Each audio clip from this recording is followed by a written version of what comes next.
कोई अतिशय भोजन करता है, भोजन पटु है, सारा रस भोजन के पास है। आज नहीं कल किसी के बिना समझाए भी उसे समझ में आ जाएगा कि वो अपने शरीर को कष्ट दे रहा है, पीड़ा होगी,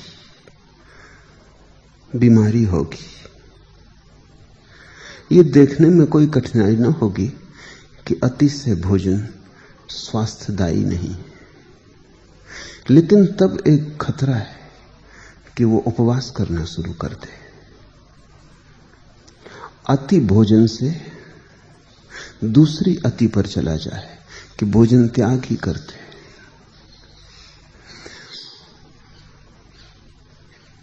संसार में राग है,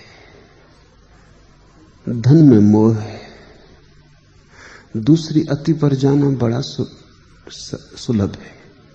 संसार छोड़कर भाग जाए, जहां राग था वहां विराग आ जाए, और जहां मोह था वहां मोह के प्रति विरोध, शत्रुता पैदा हो जाए।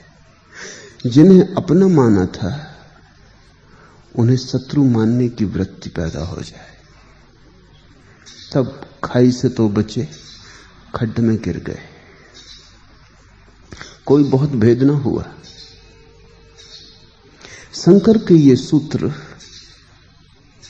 वैराग्य समझाने के लिए नहीं है, सिर्फ राग की व्यर्थता बताने को है। राग व्यर्थ हो जाए बस काफी, राग गिर जाए बस काफी। कहीं राग गिरे और वैराग्य पकड़ जाए तो चूक हो गई। राग का गिर जाना ही बस वैराग्य है। वैराग्य कोई राग के गिर जाने से अतिरिक्त बात नहीं। लेकिन होता उल्टा है। इन सूत्रों को पढ़ के न मालूम कितने लोगों ने, असंख्य लोगों ने राग को तो न गिराया, वैराग्य को पकड़ लिया। राग तो बना ही रहा, वैराग्य की शकल में बना रहा। पहले पैर के बल चलते थे, फिर वो शीर्षासन करके खड़े हो गए, लेकिन कुछ बदला नहीं। कहीं शीर्षासन करने से कुछ बदलता है? सिर ऊपर हो कि नीचे, क्या फर्क पड़ता है? जब राग शीर्षासन करता है तो वैराग्य बन जाता है। साधारण आदमी का वैराग्य, तथाकथित सन्यासियों का वैराग्य। लेकिन जब राग गिर जाता है तो महावीर बुद्ध और शंकर का वैराग्य पैदा होता है। मुल्ला नसरुद्दीन को एक मानसिक बीमारी थी कि जब भी उसकी फोन की घंटी बजे तो वो घबरा जाए, डरे कि पता नहीं मकान मालिक ने किराए के लिए फोन ना किया हो, कि जिस दफ्तर में नौकरी करता है कहीं उस मालिक ने नौकरी से अलग ना कर दिया हो। हजार चिंताएं पकड़े, फोन उठाना उसे मुश्किल हो जाए। तो मैंने उससे कहा कि तू किसी मनोचिकित्सक को दिखा ले। 2-3 महीने उसने इलाज लिया। एक दिन मैं उसके घर गया, वो फोन कर रहा था और उसे कपते भी मैंने नहीं देखा, डरते भी नहीं। फोन करने के बाद मैंने पूछा कि मालूम होता है चिकित्सा काम कर गई, अब डर नहीं लगता? नसरुद्दीन का डर की बात है, चिकित्सा जरूरत से ज्यादा फायदा की। तो मैंने पूछा कि जरूरत से ज्यादा फायदा का क्या मतलब? फायदा काफी है, जरूरत से ज्यादा से तुम्हारा क्या प्रयोजन? उसने कहा अब तो ऐसी हिम्मत आ गई कि घंटी नहीं भी बजती तो भी मैं फोन करता हूं। पहले घंटी बजने से डरता था, अब अभी जो फोन कर रहा था घंटी बजी नहीं थी, और मैंने मकान मालिक को डांट दिया।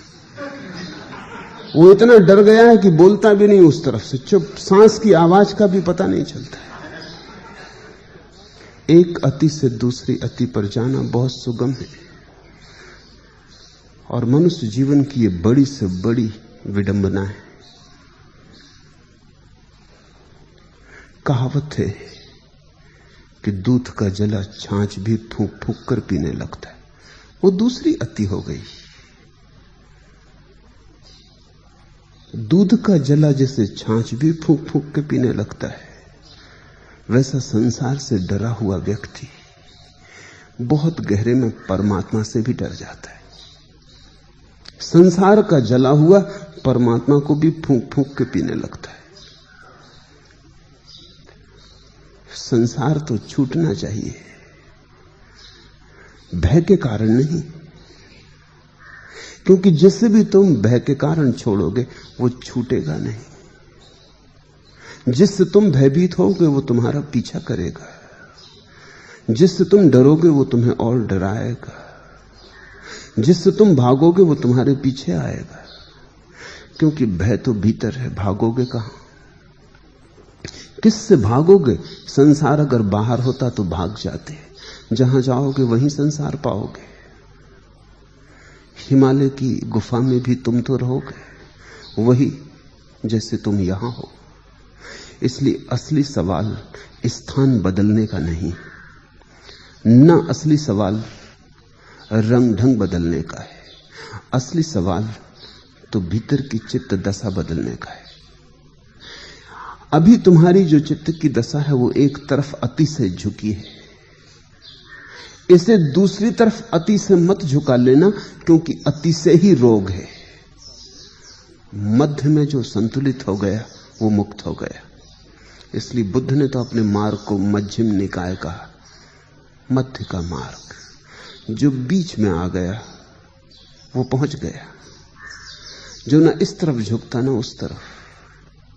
जब तक झुकोगे एक तरफ तब तक जीवन में कंपन रहेगा, स्थिरता ना आएगी, तब तक स्वस्थ ना हो सकोगे, तब तक डमाडोल ही रहोगे।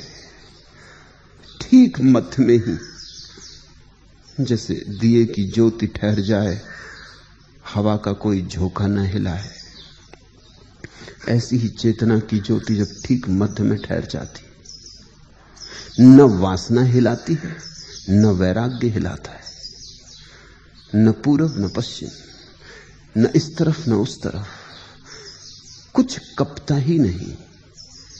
इसको कृष्ण ने स्थिति प्रज्ञ कहा है। उठो बैठो, तुम्हारे भीतर कोई उठता नहीं बैठता नहीं। भोजन करो उपवास करो, तुम्हारे भीतर न कोई भोजन करता है न उपवास करता है। संसार में रहो कि सन्यास में, न तुम्हारे भीतर सन्यास है और न संसार है। ऐसी परम मध्यावस्था ही वैराग्य है। वैराग्य राग के विपरीत हो तो गलत है, वैराग्य राग से मुक्ति हो तो सही है। और ये बड़ा बारीक भेद है। वैराग्य राग के विपरीत हो तो समझ लेना कहीं चूक हो गई, क्योंकि जो राग के विपरीत है वो राग से जुड़ा है। सभी विपरीत आपस में जुड़े होते। किसी से प्रेम करो तो उसकी याद आती, किसी को घृणा करो तो भी उसकी याद पीछा नहीं छोड़ती। प्रेम और घृणा विपरीत हैं लेकिन जुड़े। मित्र तो भूल भी जाए, शत्रु नहीं भूलता, कांटा चुभता ही रहता है। मित्र से भी संबंध है और शत्रु से भी संबंध है। तुम ऐसा मत समझना कि शत्रु वो है जिससे हमारे सब संबंध टूट गए, नहीं। अगर सभी संबंध टूट गए तो वो शत्रु कैसे होगा? शत्रु वो है जिससे मित्रता के संबंध न रहे, शत्रुता के संबंध बन गए, संबंध टूटे नहीं। संबंध टूट जाए ना तो मित्र फिर मित्र है, ना शत्रु फिर शत्रु है। संबंध बदल जाए तो मित्र शत्रु बन जाता है, शत्रु मित्र बन जाते हैं। मित्र को शत्रु बनाने में कितनी देर लगती है? एक क्षण में हो सकता है। शत्रु को मित्र बनाने में कितनी देर लगती? देर क्यों नहीं लगती? क्योंकि दोनों ही संबंध हैं। जरा सा रुख बदला, पूरब जाते थे पश्चिम जाने लगे, पश्चिम जाते थे पूरब जाने लगे। दोनों ही गतियां हैं, सिर्फ चेहरे को जरा सा बदलने की जरूरत है।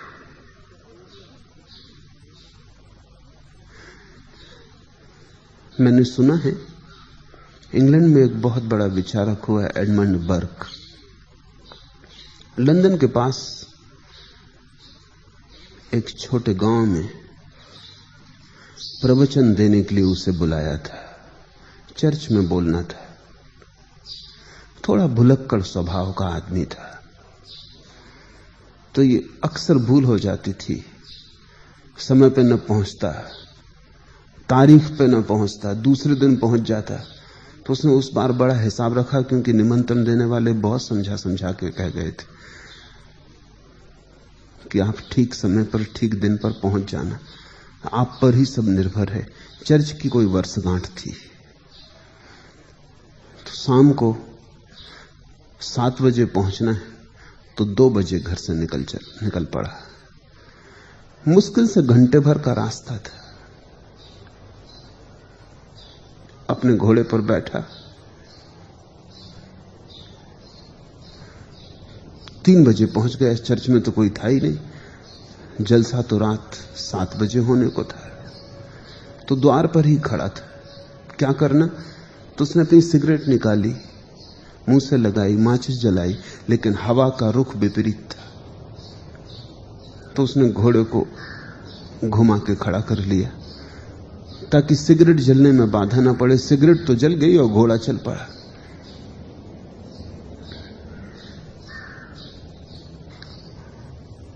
तीन बजे चर्च पहुंचा था, 4 बजे अपने घर के सामने खड़ा था। उसने बड़े गौर से देखा कि चर्च का क्या हुआ। तब उसे याद आया कि सिगरेट जलाने को घोड़े का रुख बदल लिया था। वो सिगरेट पीने में लग गया, घोड़ा अपने घर की तरफ चल पड़ा।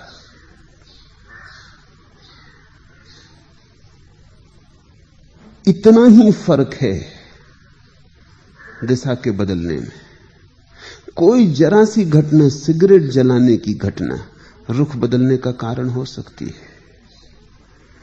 मित्र शत्रु बन जाए, शत्रु मित्र बन जाए, पूरब से पश्चिम मुड़ जाए, पश्चिम से पूरब मुड़ जाए।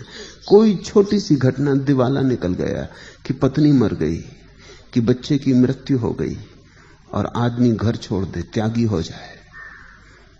ये घटनाएं भी सिगरेट जलाने से ज्यादा मूल्य की नहीं, पर रुख बदल सकता है। पर यह त्याग झूठा होगा। इस त्याग में घृणा होगी, समझ नहीं।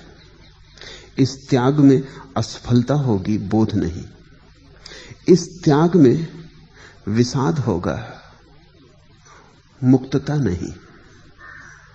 एक और त्याग है जिसमें हम रुख नहीं बदलते, संसार को ही गौर से देखते हैं, संसार की तरफ पीठ नहीं करते, पर उस गौर से देखने में ही संसार तिरोहित हो जाता है। उस बोध में ही, उस ध्यान की दशा में ही हम देख लेते हैं कि संसार का सारा संबंध व्यर्थ है। कोई नया संबंध निर्मित नहीं करते संसार से कि अब तक हम आकर्षण से जुड़े थे, अब हम विकर्षण से जुड़ेंगे। अब तक हम संसार के तरफ दौड़ते थे, अब संसार के विपरीत दौड़ेंगे। नहीं, अगर ऐसा हुआ तो वैराग्य गलत हो गया। वो नया रोग है अब, और तब इस रोग से भी छुटकारा पाना पड़ेगा। वो स्वास्थ्य नहीं बना। ऐसा समझो कि एक आदमी बीमार है, बीमारी तो चली गई, दवा पकड़ गई, अब वो दवा की बोतलें लिए घूमता रहता है। अब दवा की बोतलें नहीं छोड़ सकता है। बुद्ध कहते थे कि ऐसा समझो कि 5 नासमझों ने नदी पार की थी, फिर उन्होंने नाव को उठा के सिर पर रख लिया। फिर लोगों ने उनसे पूछा कि ये तुम क्या कर रहे हो। उन्होंने कहा, इस नाव का हम पर बड़ा उपकार है, इसके बिना हम नदी पार न किए होते। हम इस नाव को कैसे छोड़ सकते, हम ऐसे कृतघ्न नहीं हैं। वो नाव को सिर पर बाजार में ढोके आ गए। लोगों ने कहा कि ये नाव पार करने वाली न हुई, ये तो बोझ हो गई। अब तुम जिंदगी भर इसको ढोते रहोगे, अब तुम कुछ और कर ही ना पाओगे। तुम जिन्हें सन्यासियों की तरह जानते हो, तुम्हारे तथाकथित महात्मागण, अगर गौर से देखो तो उनके सिर पर तुम नाव पाओगे। राग तो छूटा, वैराग्य चढ़ बैठा। क्योंकि राग के विपरीतता को उन्होंने पोषित किया। शंकर जो कह रहे हैं ये बात कुछ और है। वो इतना ही कह रहे हैं कि राग को गौर से देखो, ध्यानपूर्वक देखो, विवेकपूर्वक देखो, तुम्हारी बोध की अवस्था में राग के बादल छितर बितर हो जाएंगे। कोई उनकी जगह वैराग्य आ जाएगा ऐसा नहीं। वैराग्य राग का अभाव है, राग की शत्रुता नहीं। ऐसा नहीं कि तुम्हारे हृदय से राग चला जाएगा और वैराग्य आके विराजमान हो जाएगा। नहीं, राग तो चला जाएगा और कोई नहीं आएगा विराजमान होने को। राग तो हट जाएगा, उसका स्थान कोई भी नहीं लेगा। यही परम वैराग्य है। इसलिए इन सूत्रों को समझने में भूल मत कर लेना, क्योंकि ये भूल बड़ी आसान है। कौन तुम्हारी कांता है, कौन तुम्हारा पुत्र है? यह संसार अत्यंत विचित्र है। तुम किसके हो, कौन है, कौन हो, कहां से आए हो? मन में इन तत्व की बातों पर विचार तो करो। शंकर विचार करने को कह रहे हैं, चिंतन करने को कह रहे हैं, जागने को कह रहे हैं, होशपूर्वक देखने को कह रहे हैं। जल्दी वैराग्य मत ओढ़ लेना, अन्यथा ओढ़ा हुआ वैराग्य किसी काम ना आएगा। विचार पूर्वक तुम्हारे हृदय में प्रकाश हो समझ का, तो राग गिरेगा, कटेगा। अंधेरे को निकालने मत लग जाना, सिर्फ दिया जलाना काफी है। इसलिए शंकर कहते हैं, कौन तुम्हारी कांता है, कौन है तुम्हारी पत्नी, कौन तुम्हारा पुत्र? राह पर मिले अजनबी हैं, जिसे तुम अपना पुत्र कहते हो नहीं पैदा हुआ था, कोई परिचय था? तुमने इसी पुत्र को पुकारा था पैदा हो जाने के लिए, जानते भी न थे, पुकारते कैसे? पता ठिकाना भी तो मालूम न था, शकल सूरत भी तो पहचानी हुई न थी। अनजान मिलन, अपरिचित लोगों का मिलन है, लेकिन आदमी का मन भ्रांतियां खड़ी करता है। मेरा पुत्र है, मेरी पत्नी है, मेरा भाई है, बहन है। ये जो तुम संबंध जोड़ते हो, ये तुम कैसे जोड़ लेते हो? ये बड़ी विचित्र घटना है। जैसे राह पर चलते हुए दो लोग साथ हो जाते हैं, अपरिचित थे एक क्षण पहले, अब थोड़ी देर को साथ हो लिए। साथ थोड़ी देर का है, फिर अपनी अपनी राह पर विदा हो जाएंगे, लेकिन उस थोड़ी देर में ही बड़े नाते रिश्ते बना लेते। कारण होगा कोई गहरा इसके पीछे। नाते रिश्ते सच तो नहीं, क्योंकि हम सब अपरिचित हैं और वर्षों साथ रह के भी परिचित नहीं हो पाते। तुम अपनी पत्नी से परिचित हो, 30-40 वर्ष साथ रह लिए हो। क्या सच में तुम कह सकते हो तुमने उसे पूरा जान लिया? क्या तुम ये कह सकते हो कि वो जो भी कल करेगी तुम उसकी भविष्यवाणी कर सकते हो? एक क्षण बाद तुम्हारी पत्नी क्या करेगी, 40 साल साथ रहने के बाद भी कोई भविष्यवाणी नहीं हो सकती। अभी मुस्कुराती थी, प्रसन्न थी, अभी नाराज। कौन सी ऋतु आ जाएगी कुछ कहना कठिन है, कौन सी चित्त दशा पकड़ लेगी कहना कठिन है। पत्नी तुम्हें जानती है, ऊपर ऊपर की पहचान है, भीतर कौन किसके जा सकता है? अपने ही भीतर जाना इतना मुश्किल है, दूसरे के भीतर जाना कैसे आसान होगा? लेकिन कारण कोई गहन होना चाहिए। क्यों हम नाते रिश्ते बना लेते? आदमी अकेला है इसलिए। अकेले में डर लगता है इसलिए, अकेले में चिंता पकड़ती है, भय पकड़ता है इसलिए, अकेले होने में बड़ी पीड़ा है। हम अकेले, जमीन भरी पूरी हो पर प्रत्येक व्यक्ति अकेला है। भीड़ में भी तुम हो तब भी अकेले हो। ये अकेलापन काटता है। इस अकेलेपन से ऐसा लगता है कि कैसे बाहर निकले। संबंध बनाते हो, संबंध रास्ते हैं जिनसे तुम अपने को भूलते हो और अपने अकेलेपन को भूलते हो। थोड़ी देर के लिए ऐसा लगता है अकेले नहीं है। तुमने कभी ख्याल किया, अंधेरी गली से गुजरते हो, अकेलापन डराता है तो गीत गुनगुनाने लगते हो। ऐसे लोग तुमसे गीत गुनगुनाने को कहें तो तुम बहुत झेंपते हो, गीत ना गाओगे। अकेली गली हो, सन्नाटा हो, रात हो, अंधेरा हो, गीत गुनगुनाने लगते हो। क्या कारण होगा गीत गुनगुनाने का? सीटी बजाने लगते हो। क्या कारण होगा? गीत गुनगुना के अपनी ही आवाज को सुन के ऐसा लगता है अकेले नहीं, कोई साथ है। अपने ही गीत में भूल के क्षण भर को ऐसी भ्रांति हो जाती है कि कोई डर नहीं है। गीत हिम्मत देता है, जोश देता है। अकेले में आदमी अपने से ही बात करने लगता है।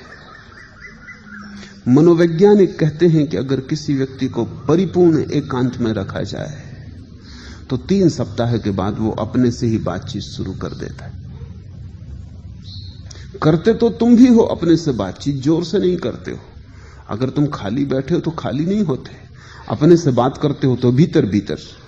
अगर कोई गौर से देखे तो तुम्हारे ओंठों का कंपन भी देख सकता है, क्योंकि जब तुम भीतर भी बात करते हो तब भी ओंठ कपते हैं। लेकिन अगर 3 सप्ताह तुम्हें निर्जन में रख दिया जाए तो निर्जन इतना भयावह है। अकेले इस विराट संसार में, इस महाशून्य में बिल्कुल अकेले, घबराहट होती है, प्राण की रोआ रोआ कपने लगता है। तुम अपने से ही बात करने लगते हो। तुमने पागलों को खुद से बात करते देखा है? वो तुम्हारे ही थोड़े बढ़े हुए रूप हैं। उनमें और तुम में मात्रा का ही भेद है, गुण का नहीं।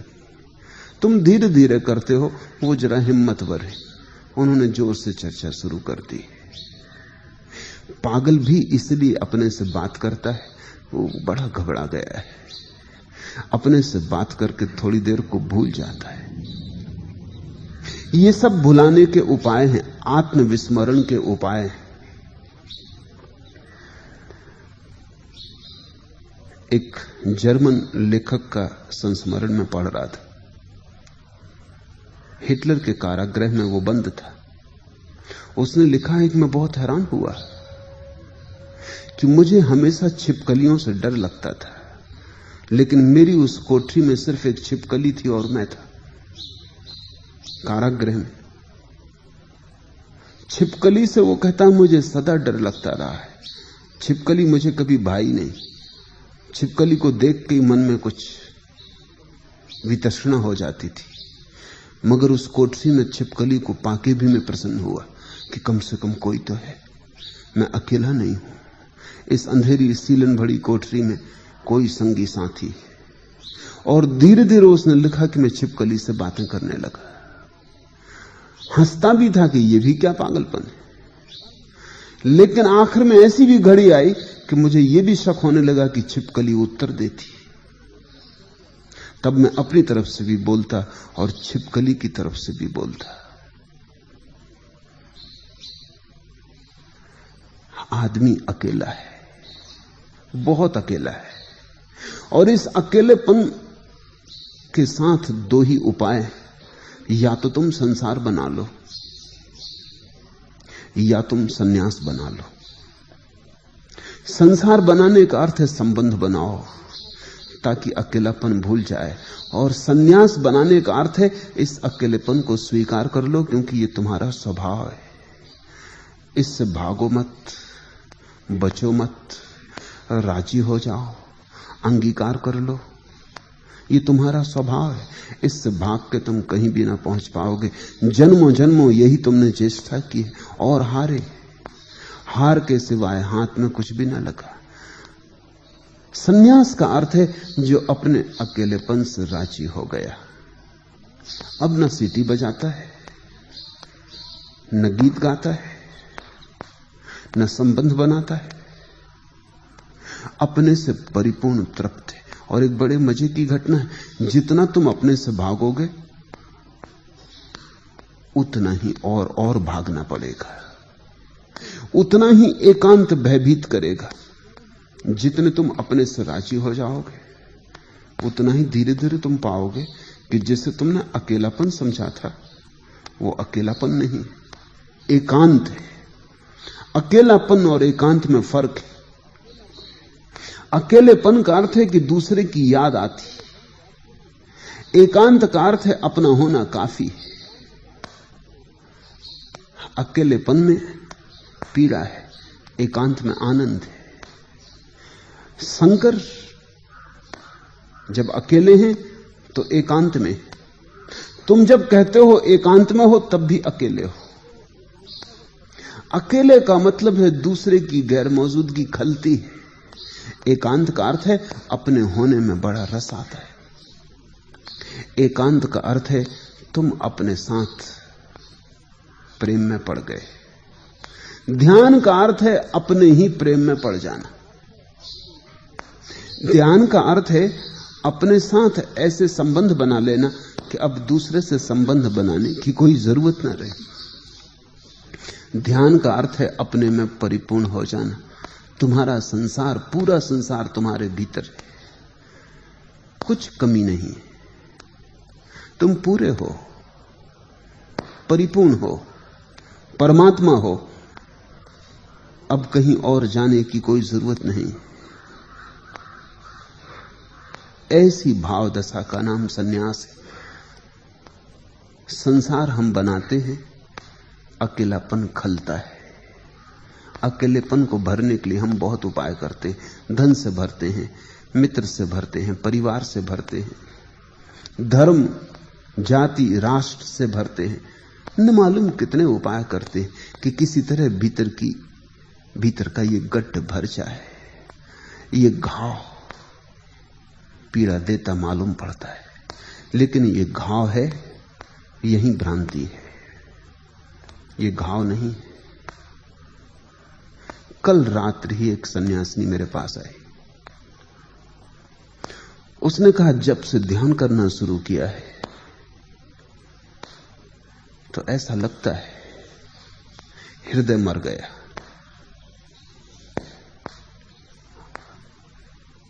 किसी से संबंध बनाने की कोई आकांक्षा नहीं रही, प्रेम में कोई रस नहीं मालूम होता, मित्रता भी व्यर्थ मालूम होती। उदास थी बहुत, क्योंकि पश्चिम से आई है। पश्चिम में अगर प्रेम मरने लगे तो लोग समझते हैं जीवन गया। अगर भावनाएं छूटने लगे और संबंध टूटने लगे तो लोग सोचते हैं अब जीवन में सार क्या रहा। ये व्याख्या है उनकी, इसलिए उदास थी। हमने पूरब में कुछ और गहरी खोज की है। हमने तो ये खोज की है कि जब कोई व्यक्ति परिपूर्ण अपने में ठहर जाता है तो सब संबंध अपने आप बिखर जाते हैं। और ये महासौभाग्य की घटना है, इसमें कुछ दुखी होने का कारण नहीं। जब व्यक्ति अपने में स्थिर होता है, काम वासना विसर्जित हो जाती, संबंध बनाने की आतुरता चली जाती। इतना धन्यभाग मालूम होता है भीतर कि अब किससे क्या संबंध बनाना। अब वो भिखारी की भांति लोगों के सामने हाथ नहीं फैलाता कि तुम्हारे संबंध के लिए भिक्षा मांगता हूं, कि तुम्हारे बिना मैं न जी सकूंगा। अब वो जी सकता है अकेला, और जो अकेला जी सकता है वही जी सकता है। बाकी सब जीना धोखा है, माया है। जो अकेला नहीं जी सकता वो किसी के साथ भी कैसे जिएगा। तो मैं उस युवती को, सन्यासिनी को कहा, भयभीत न हो, दुखी भी मत हो, ये तेरी व्याख्या गलत है, पश्चिम की व्याख्या गलत है। आह्लादित हो कि तेरा धन्यभाग है, अहोभाग है कि अब कोई संबंध की आकांक्षा न रही। संबंध सिवाय पीड़ा के और कुछ लाते भी नहीं, सिवाय दुख के और कुछ लाते भी नहीं। ठीक भी है कि दुखी लाएंगे, क्योंकि दो दुखी लोग जब मिलते हैं तो एक दूसरे को सुख कैसे दे पाएंगे? गणित भी तो थोड़ा सा साफ करो। जब दो दुखी व्यक्ति मिलते हैं तो दुख दो गुना नहीं होता, अनंत गुना हो जाता है, गुणनफल हो जाता है। तुम सुखी नहीं हो इसलिए दूसरे को खोज रहे हो, तुम अपने अकेले में आनंदित नहीं हो इसलिए दूसरे को खोज रहे हो, दूसरा भी तुम्हें इसलिए टटोल रहा है, वो भी अपने साथ आनंदित नहीं। ऐसे दो दुखी जन मिल जाते इस आशा में कि मिलन से सुख होगा। सुख कभी नहीं होता, हो नहीं सकता, क्योंकि दो भिखारी एक दूसरे के सामने भिक्षा पात्र फैलाए खड़े, उनमें दाता कोई भी नहीं, दोनों भिखारी, दोनों प्रतीक्षा कर रहे हैं कि दूसरा कुछ दे। तुमने जिनसे भी प्रेम किया है आशा की है कुछ दे, दूसरा कुछ दे। मेरे पास लोग आते हैं, वो कहते हैं कि हम तो बहुत प्रेम करते हैं लेकिन दूसरा हमें प्रेम नहीं करता।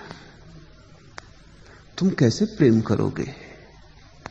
प्रेम तो केवल आनंद के शिखर से ही बहता है, वो गंगा तो आनंद के ही शिखर से बहती है।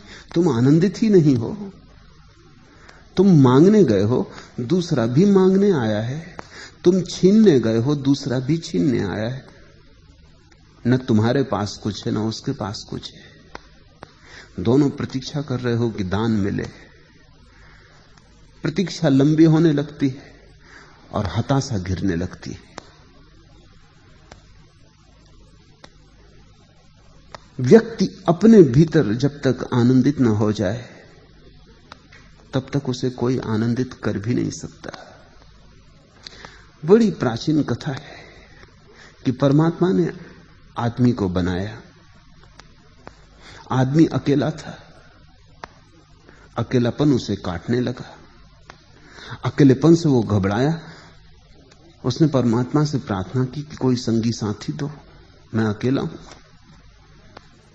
लेकिन परमात्मा के पास जितनी भी चीजें थीं, जो भी साज सामान था, वो सब उपयोग कर चुका था, कुछ बचा न था। जंगल बनाए, पहाड़ बनाए, पशु पक्षी बनाए, आदमी आखिरी बात थी। मजबूरी थी, कोई सामान नहीं बचा था, जिस सामग्री नहीं बची थी। पर आदमी बहुत रोया, चीखा, चिल्लाया, तो उसने कहा कि रुको। उसने स्त्री को बनाने की कोशिश की, सामान नहीं था, तो उसने अलग अलग पशु पक्षियों से, फूलों से, पौधों से मांगा। चांद से कहा कि तेरी थोड़ी रोशनी दे दे, मोर से कहा कि तेरी थोड़ी अकड़ दे दे, कबूतरों से कहा कि तुम्हारी थोड़ी गुनगुनाहट दे दो, तोतों से कहा कि तुम्हारी थोड़ी वाणी दे दो, नदियों से कहा तुम्हारी थोड़ी चंचलता, गति दे दो, कोमल फूलों से कहा तुम्हारा थोड़ा कोमलता दे दो। ऐसा उसने मांगा सारे संसार से और स्त्री बनाई। 7 दिन बाद आदमी वापस पहुंचा। उसने कहा ये भी क्या मुसीबत कर दी। हम तो सोचते थे साथ मिलेगा, ये स्त्री तो एक उपद्रव है, ये 24 घंटे चक लगाए रखती। वो तोतों से मांगी थी वाणी,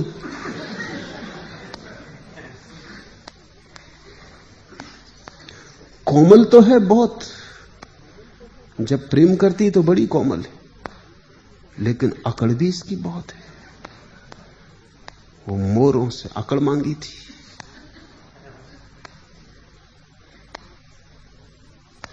दयालु बहुत है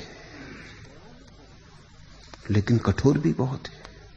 अलग अलग जगह से सामान इकट्ठा किया था, बड़ी विरोधाभासी में तो घबरा गया। आदमी ने कहा इससे तो अकेले बेहतर थे, लाख गुना बेहतर थे, इसे आप वापस ले लो। परमात्मा ने स्त्री वापस ले ली, लेकिन 7 दिन बाद आदमी फिर खड़ा था। उसने कहा कि माना कि वो उपद्रव भी करती है, लेकिन उसकी बड़ी याद आती है, अब उसके बिना मैं रह नहीं सकता। ये 7 दिन न तो सो सका, न ठीक से खा पी सका। कुछ भी करता हूं, याद उसकी ही मन में गूंजती रहती, मुझे वापस लौटा दो। फिर 7 दिन बाद द्वार पर खड़ा था, कहने लगा ये तो बड़ी मुसीबत है, न उसके साथ रह सकता हूं, न उसके बिना रह सकता हूं। कहते हैं परमात्मा ने पीठ मोड़ दी। उसने कहा कि ये बकवास मैं कब तक सुनूंगा, भी तुम जाओ अपना निपटारा खुद ही करो। हर 7 दिन बाद तुम आ जाओगे, न साथ रह सकते हो न बिना उसके रह सकते हो, तब तुम ही निपटारा करो। तब से आदमी निपटारा कर रहा है, अभी तक सुलझा नहीं, कभी सुलझेगा भी नहीं।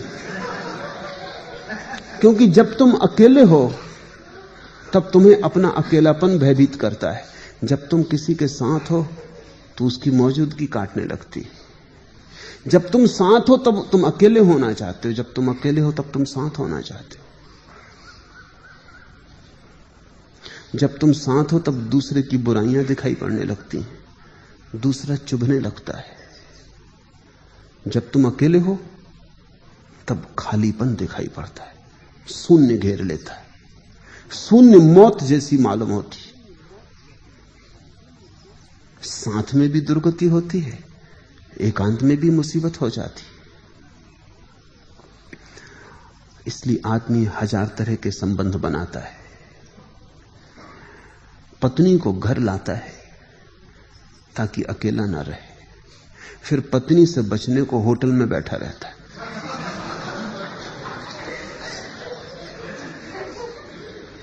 क्लब घर में बैठा है, क्लब घर का सदस्य बनता है कि वो पत्नी से बचना है। एक भूल करता है, फिर एक भूल से बचने को दूसरी भूल करता है, फिर दूसरी से बचने को तीसरी भूल करता है। एक श्रृंखला भूलों की हो जाती, उसी को तुम जीवन कहते हो। कौन तुम्हारी कांता है, कौन तुम्हारा पुत्र? यह संसार अत्यंत विचित्र है। यहां तुम बिल्कुल अजनबी हो, एक दूसरे से कोई पहचान भी नहीं, अपने से ही पहचान नहीं, दूसरे से पहचान कैसे संभव होगी? जिसने अपने को जाना वो दूसरे को भी जान लेगा, जिसने अपने को ही नहीं जाना वो किसी को भी नहीं जान पाएगा। बिना जाने तुमने संबंध बना लिए।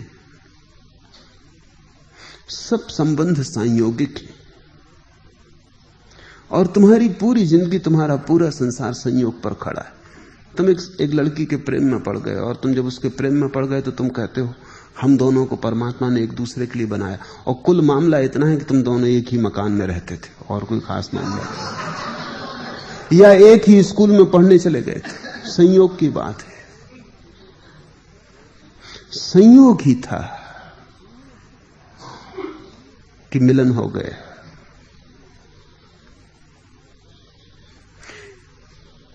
कोई सिद्धांत नहीं है पीछे, कोई किसी के लिए बनाया गया ऐसा नहीं। पर आदमी संयोग में भी सिद्धांत खोजता है, नियति खोजता है, भाग्य खोजता है। मुल्ला नसरुद्दीन अफ्रीका गया शिकार करने, वहां से वापस लौटा तो मित्र इकट्ठे हुए उसकी कहानी सुनने को कि क्या हुआ। उसने बढ़ा चढ़ा के काफी कहानी सुनाई, और उसने कहा कि एक ऐसा जानवर भी वहां पाया कि जब नर जानवर को अपनी मादा को बुलाना होता है तो वो जोर से चिंघाड़ता है। मादा कहीं भी हो, कितनी ही दूर हो जंगल में, सीधी भागी चली आती। किसी मित्र ने आग्रह किया कि तुम कैसी आवाज करता, वो भी करके बताओ।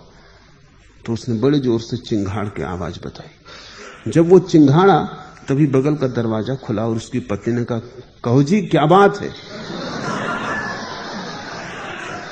तो उसने कहा, देखो सिद्धांत समझ में आया, संयोग की बात है, कोई सिद्धांत नहीं। लेकिन आदमी को अगर लगे कि मेरा प्रेम भी संयोग है, तो कविता मर जाती।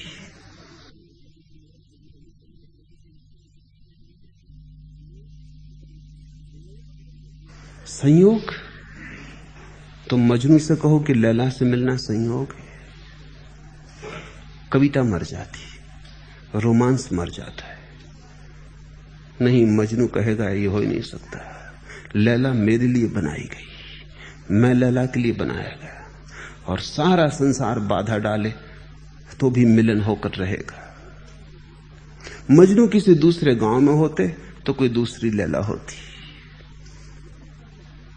ये पक्का है कि मजनू कोई न कोई लैला खोजते, लेकिन वो यही लैला होने वाली नहीं थी। जिसको तुमने जीवन को ढांचा समझा है, वो ढांचा नहीं है, केवल संयोग है, घटनाएं संयोगिक है। जो बेटा तुम्हारे घर में पैदा हो गया है वो भी तुमने पैदा किया है, इस भूल में मत पड़ो, संयोग है। तुम संभोगरत थे और एक आत्मा पुनर्जन्म लेने को उत्सुक थी और तुम निकट थे, और वो आत्मा गर्भ में उतर गई। तुम उपलब्ध थे और एक आत्मा पास थी, वो तुम्हारे गर्भ में उतर गई। एक गड्ढा तुमने खोद के रखा था, वर्षा हो रही थी, पानी बहा और गड्ढे में भर गया। पास जो पानी था वो भर गया, दूर जो था वो किन्हीं और गड्ढों में चला गया। संयोग है। किसी का बेटा होना संयोग है, मां होना संयोग है, बाप होना संयोग है, मित्रता संयोग है, शत्रुता संयोग है। अगर इसे तुम ठीक से देख पाओ तो तत्क्षण तुमने जो प्रगाढ़ संबंध बना रखे वे क्षीण हो जाएंगे, उनकी प्रगाढ़ता चली जाएगी। कौन तुम्हारी कांता, कौन तुम्हारा पुत्र, यह संसार अत्यंत विचित्र है। तुम किसके हो, कौन हो, कहां से आए हो, मन में इन तत्वों की बातों पर विचार तो करो। और हे मूढ़, सदा गोविंद को भजो, क्योंकि अकेले विचार से कुछ भी ना होगा। विचार अकेला पंगु है। सोचो जरूर, लेकिन सोचने भर से पहुंच ना पाओगे। सोचने से बाधाएं तो कट जाएंगी, यात्रा ना होगी। यात्रा तो भजन से होगी, यात्रा तो भावना से होगी, विचारना से नहीं। सदा गोविंद को भजो।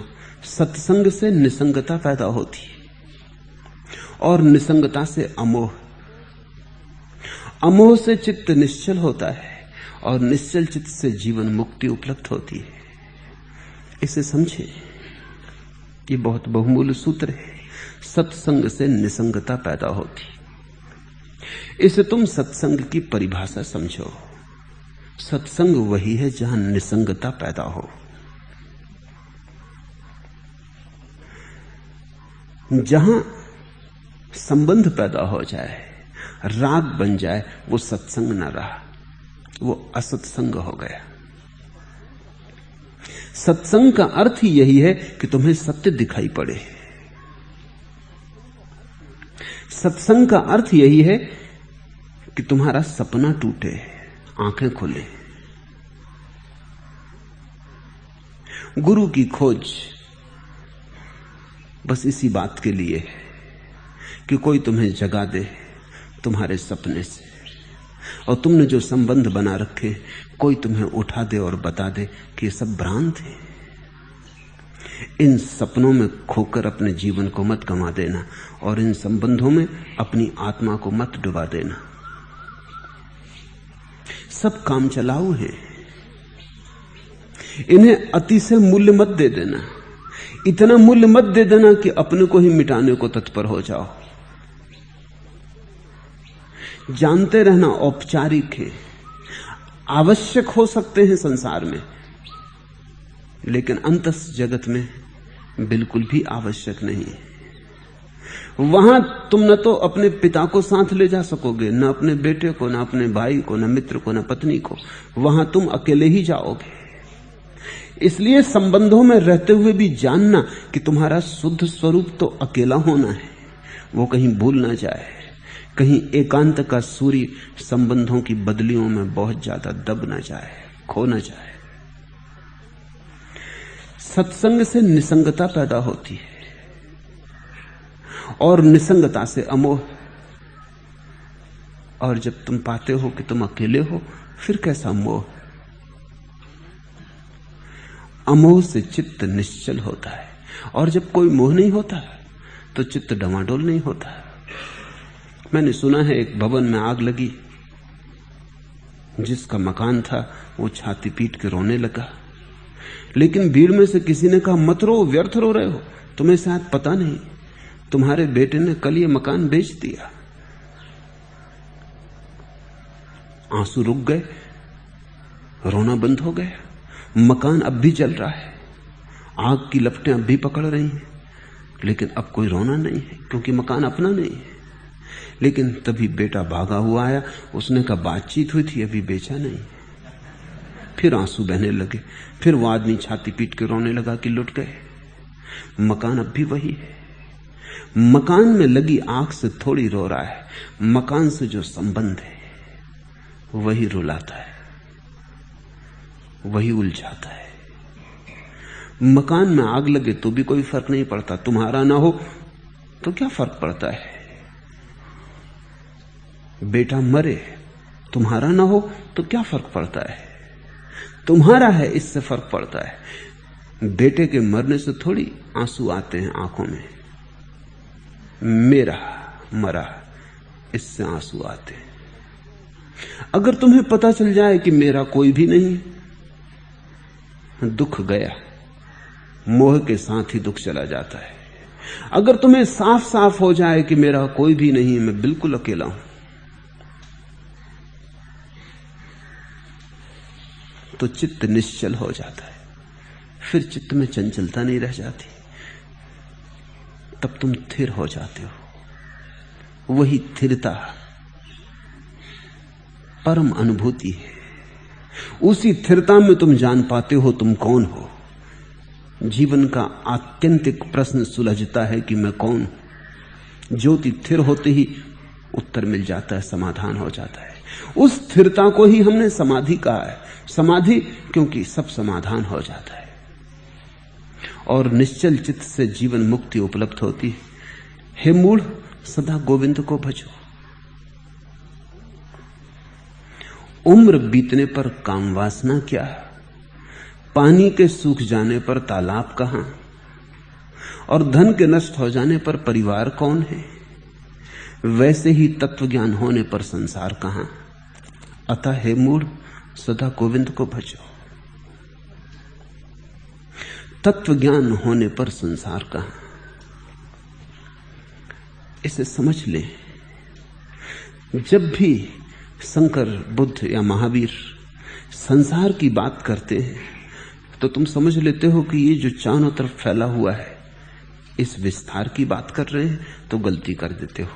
इस विस्तार से उनका कोई प्रयोजन नहीं। जब भी वे कहते हैं संसार, तो उनका अर्थ है तुम्हारे मोह ने जो जाना, तुम्हारे मोह ने जो बनाया, तुम्हारे अज्ञान से जो उपजा, तुम्हारी मूर्छा से जो पैदा हुआ, वही संसार। ये वृक्ष तो फिर भी रहेंगे, ये पहाड़ पत्थर चांद तारे तो फिर भी रहेंगे, तुम जाग जाओगे तब भी रहेंगे, ये नहीं मिट जाएंगे।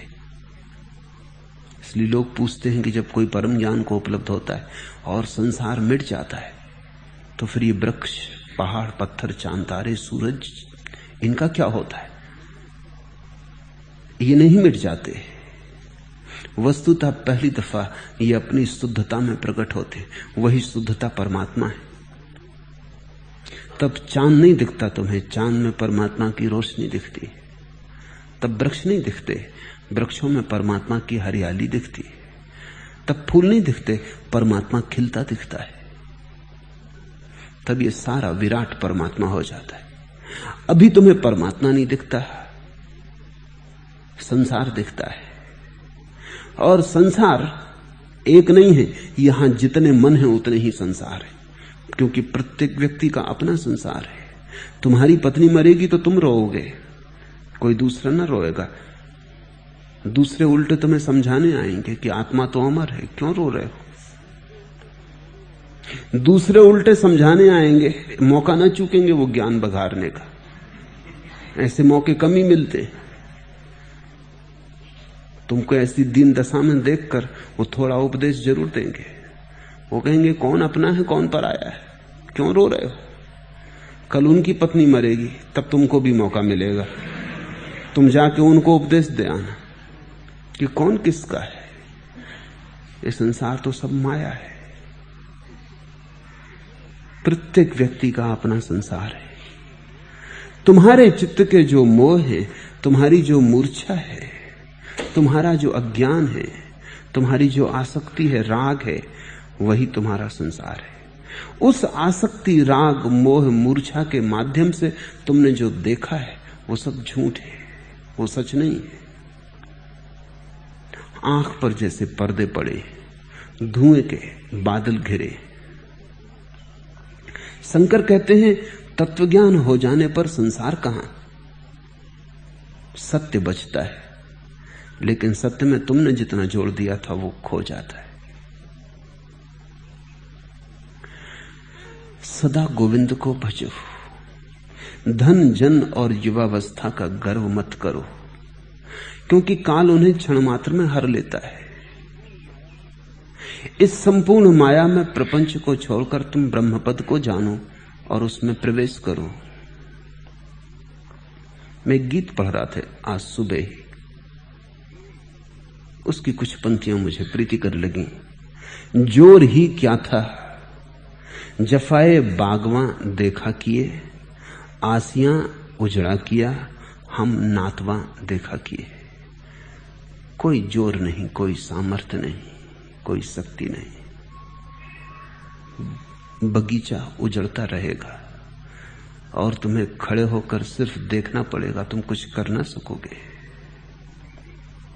घर उजड़ता रहेगा और तुम निरीह और असहाय देखते रहोगे, कुछ कर ना सकोगे। जोर ही क्या था जफाए बागवां देखा किए, आसियां उजड़ा किया हम नातवां देखा किए। पूरी जिंदगी ऐसी ही कथा है। रोज उजड़ेगा बगीचा, ये वसंत सदा ना रहेगा, ये युवावस्था सदा ना रहेगी, ये गति और ये शक्ति सदा ना रहेगी। रोज शक्ति छीन होती चली जाएगी, घर उजड़ेगा और धीरे धीरे मौत करीब आएगी। जीवन थोड़ी देर का सपना है, मौत प्रतिपल पास सरकती आती। जिस दिन से पैदा हुए हो उसी दिन से मर भी रहे हो। जन्म का दिन ही मौत का दिन भी है। टाल ना सकोगे, भाग ना सकोगे, मौत पास चली आती। धन जन और युवावस्था का गर्व मत करो, वो अहंकार थोथा है, सभी अहंकार थोते हैं। थोथापन ही अहंकार का स्वभाव है। जो अपना नहीं है उसे अपना मान लेता है, जो टिकना नहीं है उसे स्थायी मान लेता है। जो बहा जा रहा है आंख बंद किए मानता चला जाता है कि बह नहीं रहा, ठहरा है। झूठ तुम दूसरों से नहीं बोलते, अपने से भी बोलते चले जाते हो। मुल्ला नसरुद्दीन एक दिन घर आया, द्वार पर दस्तक दिया, घर में सन्नाटा रहा, कोई जवाब नहीं। फिर दस्तक दी, कोई उत्तर नहीं मिला। तब उसने चिल्ला के कहा कि मैं हूं नसरुद्दीन, कोई मकान मालिक नहीं कि किराया मांगने आया हूं, और ना ही दूध वाला हूं, न सब्जी वाला। दरवाजा खोलो। फिर भी सन्नाटा रहा।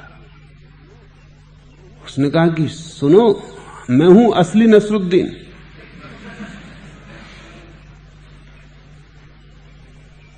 घर के लोगों को समझा रखा है कि कोई भी दरवाजे पे दस्तक दे तो बोलना मत, क्योंकि 1000 उधारियां फैला रखी। अब अपने ही घर के दरवाजे पर दस्तक देता है, खुद के लिए दरवाजा नहीं खुलता। तो बताना पड़ता है कि मैं हूं असली नसरुद्दीन, मगर फिर भी कैसे पक्का हो, कहने से कहीं कुछ होता है। हम दूसरे को ही धोखा नहीं दे रहे हैं, हम धोखे का एक संसार खड़ा कर रहे हैं। हम अपने तरफ चारों तरफ झूठ बोल रहे हैं और उस झूठ में हम खुद घिर जाते हैं। एक अप्रामाणिकता है जो हमें पकड़ लेती, फिर जीवन में हम जो भी करते हैं वो सब झूठ होता चला जाता है। जिस व्यक्ति को जागना है उसे अपने पास झूठ बोने बंद कर देने चाहिए और अपने पास जिन जिन झूठों पर आस्था कर रखी है उन आस्थाओं को विदा कर लेना चाहिए। जानना चाहिए ये शरीर टिकेगा नहीं, टिक नहीं रहा है, अभी भागा जा रहा है, प्रतिपल मर रहा है, मौत कल नहीं आएगी, अभी हो रही है। हम मर ही रहे। मरना कोई घटना नहीं कि 70 साल बाद घटेगी। 70 साल बाद घटने को कुछ ना बचेगा, धीरे धीरे चुकता होते जाएंगे। 70 साल बाद कुछ भी नहीं बचेगा घटने को, उसको तुम मौत कहते हो। एक एक बूंद करके जीवन चुकता जाता, खाली होता जाता। इसको तुम जीवन मत कहो, अन्यथा झूठ हो जाएगा। इसको तुम धीरे धीरे आती मौत कहो, आहिस्ता आती मौत कहो। जन्मदिन मत मनाओ, सभी मौत के दिन हैं। और जिस दिन तुम अपने जन्मदिन में मौत को देख लोगे और जीवन में मृत्यु की पगध्वनि सुन लोगे, उस दिन तुमने सत्य जाना। वही सत्य मुक्तदायी है। उस सत्य को जानते ही तुम किसी और खोज में लग जाओगे। धन व्यर्थ मालूम होगा, शरीर व्यर्थ मालूम होगा, धन और शरीर के संबंध व्यर्थ मालूम होंगे, धन और शरीर के आधार पर खड़ा हुआ संसार व्यर्थ मालूम होगा। और सत्य को जानने के पहले असत्य को असत्य की भांति जान लेना जरूरी है। दिन और रात, संध्या और सुबह, शिशिर और वसंत फिर आते हैं और जाते हैं। इसी तरह काल का खेल चलता है और अनजाने उम्र समाप्त होती जाती है। फिर भी आशा रूपी वायु पीछा नहीं छोड़ती। आशा जहर है, उसी जहर के सहारे तुम मरने को जीवन समझे बैठे हो। आज दुख है, मन कहता है कल सब ठीक हो जाएगा। आज सुख नहीं है, मन कहता है जरा रुको, कल आता है सब ठीक हो जाएगा। और ऐसे ही मन तुम्हें अब तक चलाए लाया है आशा के सहारे। जिस दिन तुम आशा छोड़ दोगे उसी दिन जाग जाओगे। आशा सपना है। तुमने कभी ख्याल किया कि आशा का क्या काम है जीवन में? आशा कहती आज की फिक्र छोड़ो, आज जो हो गया हो गया, लेकिन कल निश्चित स्वर्ग मिलने को है। इसी आशा ने यहां तक भी तुम्हें समझा दिया है कि ये जीवन अगर गया तो कोई फिक्र नहीं, मरने के बाद स्वर्ग है। वो भी सब आशा का ही विस्तार है। आशा कहती कल, आशा कहती भविष्य, और जीवन की क्रांति यदि घटनी है तो अभी घटनी है और यहीं घटनी। कल के भरोसे मत बैठो, कल कभी आता नहीं, कल झूठ है। और कल का जो भरोसा दिला रही है आशा तुम्हारे भीतर, वही सपने का सूत्र है। उससे ही सपनों का ताना बाना फैलता है। आज ही करना है जो करना है, आज ही होना है जो होना है। आज से ज्यादा की आशा मत रखो। पहले तो बड़ा धक्का लगेगा, क्योंकि आशा टूटेगी तो तुम्हें लगेगा तुम बिल्कुल निराश हो गए। तुम कहोगे ये तो बड़ी निराशा घेर ली। लेकिन अगर तुम निराशा के साथ रहने को राजी हो जाओ, तुम जल्दी ही पाओगे जिसके जीवन से आशा चली गई उसके जीवन में निराशा ज्यादा देर नहीं रह सकती, क्योंकि निराशा आशा का ही दूसरा पहलू है। वो आशा के साथ ही जाएगा। जिसके जीवन से आशा चली गई उसके जीवन से निराशा भी चली जाती। फिर ना आशा होती ना निराशा, वही स्थिरता है, वही ज्योति बीच में ठहर जाती, फिर कोई कंपन नहीं होता। वही निष्कंप चेतना की दशा है। दिन और रात, संध्या और सुबह आते और जाते हैं। इसी तरह काल का खेल चलता है, अनजाने उम्र समाप्त होती, फिर भी आशा रूपी वायु पीछा नहीं छोड़ती।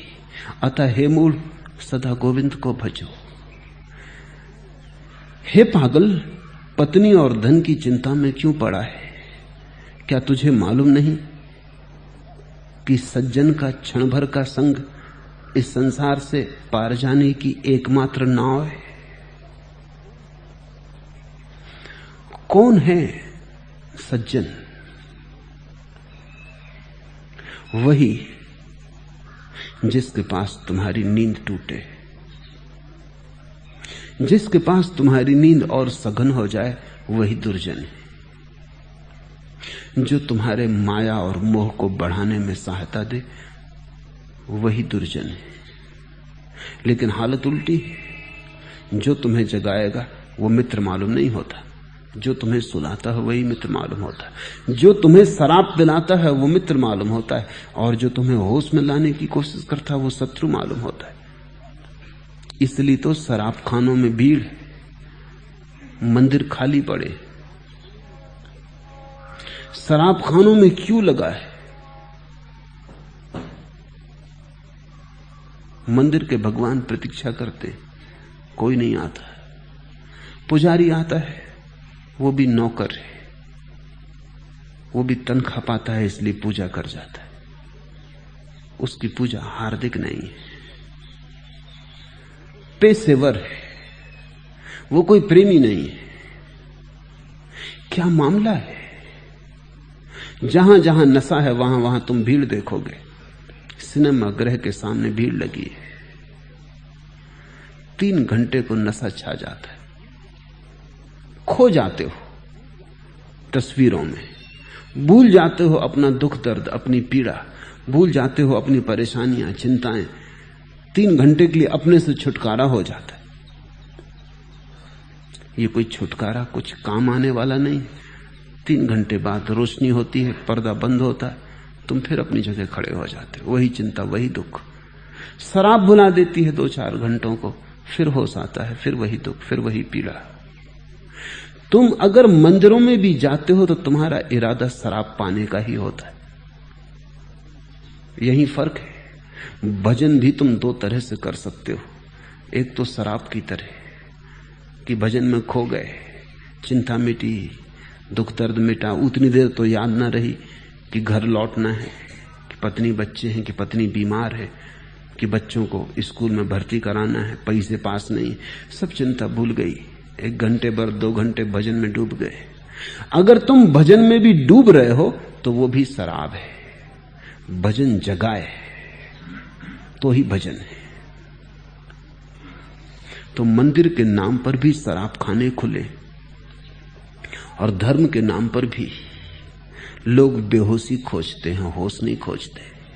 ध्यान रखना, जहां होश मिलता हो, जहां तुम जगाए जाते हो, और निश्चित ही जहां तुम जगाए जाओगे वहां परेशानी होगी, क्योंकि नींद में बड़ी महिमा है। नींद में बड़े सुंदर सपने चल रहे हैं।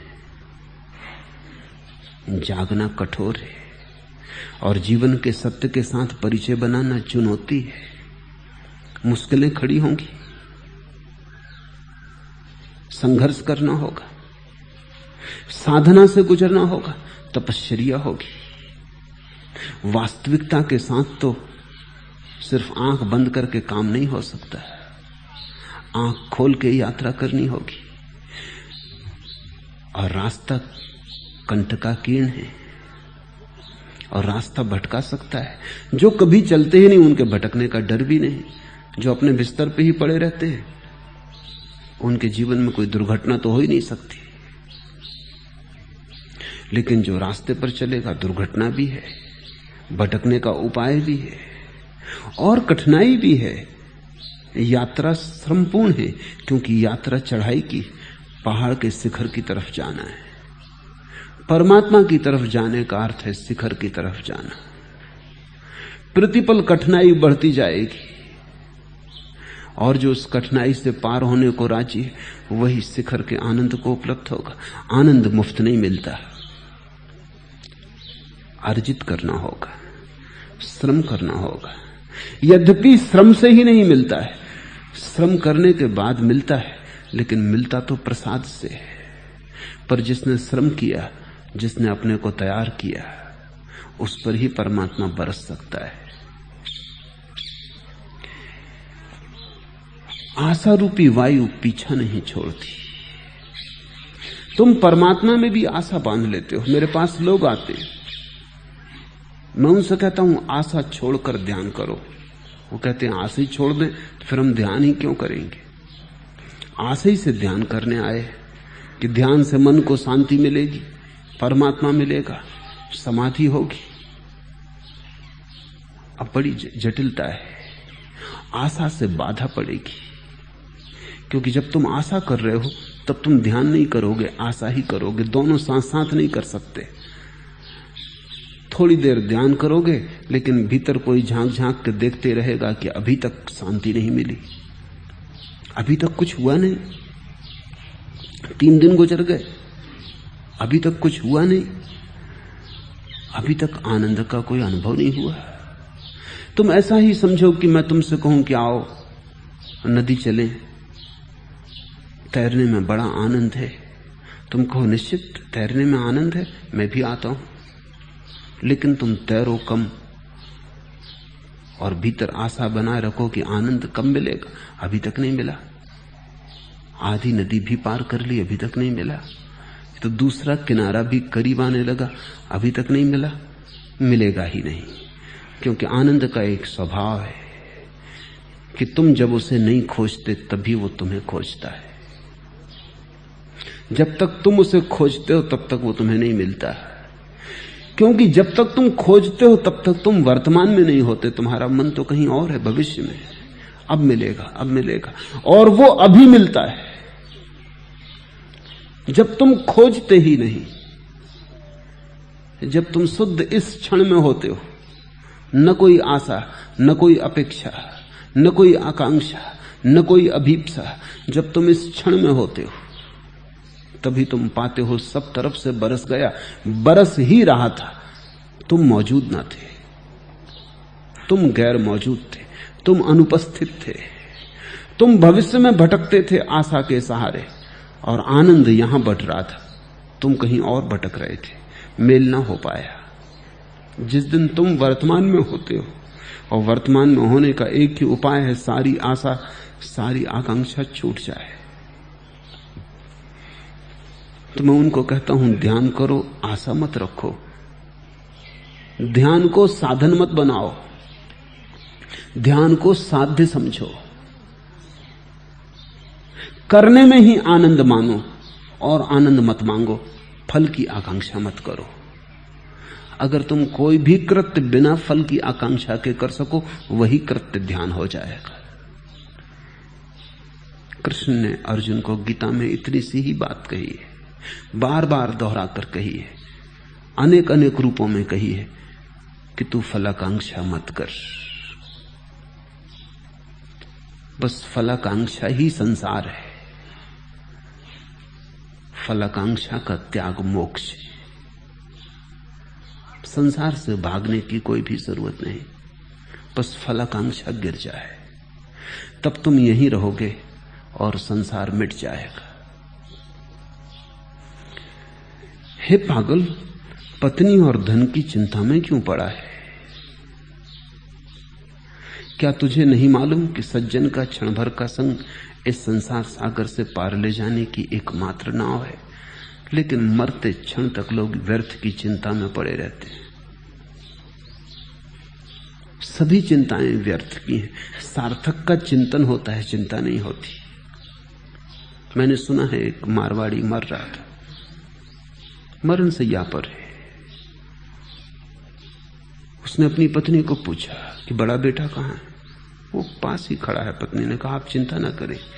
और मंझला बेटा वो भी पास है, उसका और छोटा बेटा वो पैर के पास खड़ा है। आप बिल्कुल चिंता ना करें, आप शांति से सोएं। मारवाड़ी उठा, उसने कहा शांति से सोऊं क्या मतलब? फिर दुकान कौन चला रहा है? सभी यहीं मौजूद है। बाप मर रहा है ये सोच के सब बेटे वहां आ गए थे, दुकान बंद कर आए थे। लेकिन मरते बाप को भी मौत का कोई सवाल नहीं है। दुकान कौन चला रहा है? वो इसलिए भी नहीं पूछ रहा है कि कोई प्रेम है कि बड़ा बेटा कहां, कि मंझला बेटा कहां, कि छोटा बेटा कहां। वो इसलिए पूछ रहा है कि दुकान का क्या हुआ, सभी यहीं मौजूद है, दुकान नहीं चल रही। मौत के आखिरी क्षण तक भी तुम्हारे मन में दुकान ही चलती रहती, चलेगी भी, क्योंकि जो जीवन भर चला है वही मौत में भी चलेगा। तुम मौत में अचानक बदल ना पाओगे अपने को। तुम उन झूठी कथाओं में मत पड़ जाना जिनमें कहा है कि कोई आदमी मरता था और उसके बेटे का नाम नारायण था और उसने अपने बेटे को बुलाया कि नारायण, और ऊपर के नारायण धोखे में आ गए। इस धोखे में तुम मत पढ़ना। ये कथाएं पंडितों ने गढ़ी हैं पापियों को सांत्वना देने के लिए। इन कथाओं के आधार पर पंडित थोड़ा बहुत पैसा पापियों से छिटक लेते और कुछ होने का नहीं है। ऊपर का नारायण धोखे में आ जाए तो नारायण ही न रहा, और इस आदमी को स्वर्ग हो गया क्योंकि मरते वक्त उसने नारायण को पुकारा। इतना सस्ता नारायण पाने योग्य भी न रह जाएगा। ऐसा मोक्ष 2 कौड़ी का है, झूठ है, ये कहानी सच नहीं हो सकती। जीवन भर का निचोड़ मौत में फलित होता है। तुमने जो जीवन भर गिना है तुम मौत में वही गिनते हुए मरोगे। अगर तुम रुपए ही गिनते रहे हो, मरते वक्त भी संख्या चलती रहेगी, क्योंकि मौत तुम्हारे जीवन का सार निचोड़ है। अगर जीवन भर अशांत रहे हो, अशांत मरोगे। अगर जीवन भर शांत रहे हो, तुम्हारी मौत महाशांति होगी। हर व्यक्ति अलग ढंग की मौत मरता है, ध्यान रखना, क्योंकि हर व्यक्ति अलग ढंग का जीवन जीता है। न तो तुम्हारा जीवन एक सा है और न तुम्हारी मौत एक से होगी। जब बुद्ध मरते हैं तो उनकी मौत की महिमा और है। उनकी मौत की महिमा तुम्हारे तथाकथित जीवन से करोड़ गुना ज्यादा है। तुम्हारा जीवन भी उनके मौत के मुकाबले नहीं है। उनकी मौत भी तुम्हारे जीवन से करोड़ गुना ज्यादा है, क्योंकि उस मौत के क्षण में सारा जीवन पास सिकुड़ाता है। सारे जीवन का संगीत संगीभूत हो जाता है, सघनभूत हो जाता है। जैसे सारे जीवन के फूल निचोड़ लिए गए और इत्र बना लिया। मौत के क्षण में बुद्ध से जो सुगंध उठती है वो जीवन भर के फूलों का निचोड़ है, और तुमसे जो दुर्गंध उठेगी वो भी तुम्हारे जीवन भर के कूड़े करकट का निचोड़ होगा। मौत में अचानक न बदल सकोगे, इसलिए तुम पंडितों की बातों में मत पड़ना जो तुमसे कहते हैं धर्म आखिर में कर लेना। धर्म अगर करना है तो अभी और यहीं, आखिर के लिए मत स्थगित करना, क्योंकि आज से ही संभालोगे तो संभाल पाओगे। आज से ही जागोगे तो जागते जागते जाग पाओगे।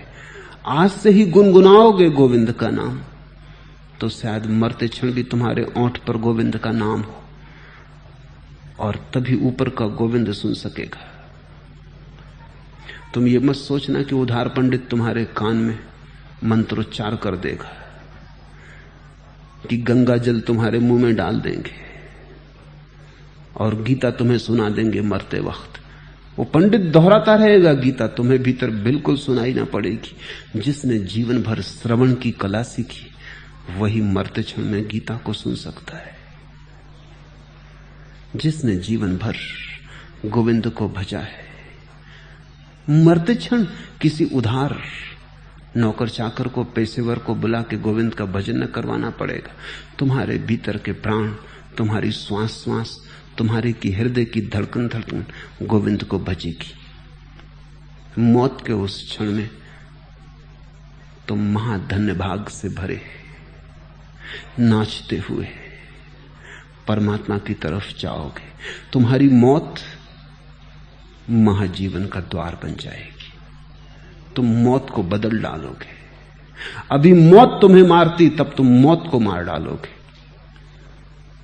और धर्म मौत को मारने की कला है, वो अमृत होने का विज्ञान है।